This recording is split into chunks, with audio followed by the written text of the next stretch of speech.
క్రైస్తవ మిషనరీలకు విదేశీ నిధులు అంగీకరించాల్సిందేనా? పార్లమెంట్ వర్షాకాల సమావేశాల ముగింపు దశలో విదేశీ విరాళాల నియంత్రణ సవరణ బిల్లు 2026 హాట్ టాపిక్ అవుతోంది. విదేశాల నుంచి వచ్చే నిధులు, గ్రాంట్ల దుర్వినియోగాన్ని అరికట్టడానికి, దేశ భద్రత, పారదర్శకతలను కాపాడటానికి 2010 నాటి చట్టానికి సవరణలు తెచ్చేందుకు కేంద్రం యత్నిస్తోంది.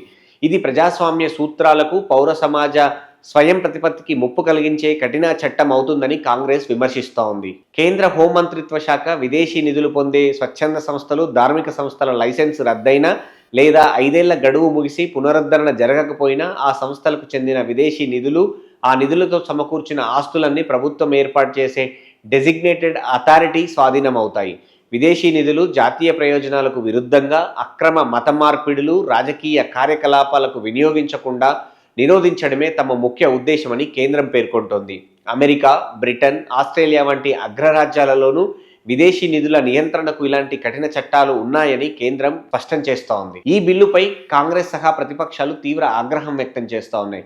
కాంగ్రెస్ ఈ చట్ట సవరణలు రాజ్యాంగ విరుద్ధమని, ముఖ్యంగా మైనారిటీ విద్య, ఆరోగ్య సంస్థలు, ప్రభుత్వ వైఫల్యాలను ప్రశ్నించే స్వచ్ఛంద సంస్థలను భయభ్రాంతులకు గురిచేసి దెబ్బతీయడానికే ఈ ప్రభుత్వం ఈ అస్త్రాన్ని వాడుతోందని ఆరోపిస్తూ ఉంది. ఒకవైపు చట్టబద్ధంగా పనిచేసే ఎన్జీఓలను లక్ష్యంగా చేసుకుంటూ, మరోవైపు ఆర్ఎస్ఎస్ అనుబంధ సంస్థలకు వస్తున్న విదేశీ నిధులపై ప్రభుత్వం ఎలాంటి సమీక్ష చేయడం లేదని కాంగ్రెస్ ప్రశ్నిస్తుంది.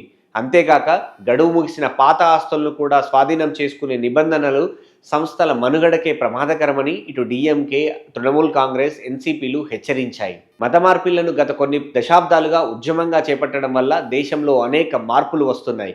ఈ మత మార్పిళ్లను చేపట్టింది ఈ విదేశీ నిధులతో నడిచే క్రిస్టియన్ సంస్థలే. మత మార్పిళ్లను చూపించే నిధులను తెచ్చుకుంటూ ఉంటారు. ఇప్పుడు దేశంలో ఎక్కడ ఏ మూల చూసినా బైబిల్ మిషన్స్, ఇతర సంస్థలు ఉంటాయి. వాటన్నింటికీ లక్ష్యం మత మార్పిళ్లు, ఆ పేరుతో విదేశాల నుంచి నిధులు సేకరించడం. వాటికి అడ్డుకట్ట వేయాలని బీజేపీ వారంతా తమ ఓటు బ్యాంక్ కాబట్టి కాపాడుకోవాలని కాంగ్రెస్ ప్రయత్నిస్తున్నాయన్న ఆరోపణలున్నాయి.